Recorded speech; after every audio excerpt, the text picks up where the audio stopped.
Social మీడియాలో viral అయ్యేందుకు కొందరు బట్టెవాయిగాలు చేసే పనికి మాలిన పనులను పరిగట్టుకొని చూసి వాళ్ళను పిలుచుకొని కౌన్సిలింగ్ కూడా ఇచ్చే సజ్జనారు సారు ఇప్పుడు అసొంటి ఇంకో పెద్ద పనే ముంగటేసుకున్నాడట. అదేంటంటే ఈ నడుమ సోషల్ మీడియాలో కొందరు ఫేమస్ అయిన వాళ్ళు గంటల లక్షలు సంపాదించవచ్చు, నిమిషాల వేలు సంపాదించవచ్చు, ఫోనుంటే ప్రపంచం జయించవచ్చు అనుకుంటా బెట్టింగ్ యాప్లను ప్రమోషన్ చేస్తున్నారు కదా. ఇప్పుడు సజ్జనారు సారు వాళ్ళ చిట్టా మొత్తం ఇప్పే పని పెట్టుకున్నాడట. ఎవరైనా బెట్టింగ్ యాప్లను ప్రమోషన్ చేస్తే వాళ్ళను సీదా సర్కారు లాంఛనాలతోని జైలుకు సాగనంపే పని పెట్టుకున్నాడట.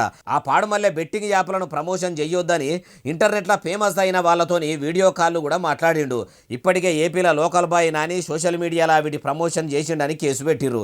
ఇప్పుడు తెలంగాణలో కూడా సన్నీ యాదవ్ అనే ఇన్ఫ్లుయెన్సర్ మీద కూడా కేసు బుకింగ్ అయ్యింది. అయ్యా సజ్జనార్ సారు, మీరు అవి ప్రమోషన్ చేసేటోళ్ళను చేయొద్దని చెప్తుర్రు. ఇట్లా వీళ్ళకి చెప్తున్నట్టే ఆ బెట్టింగ్ యాపులు విడుదల చేసేటోళ్ళ మీద, బెట్టింగ్ ఆడించేటోళ్ళ మీద కూడా కేసులు పెట్టి వాళ్ళను జైలుకు పంపితే ఇంకా మంచిగుంటుంది. పుండో దగ్గర ఉంటే మందో దగ్గర పెడితే ఏడకమ్మవుతుంది సార్ అంటుర్రు ఈ ముచ్చటిన్నోళ్ళు.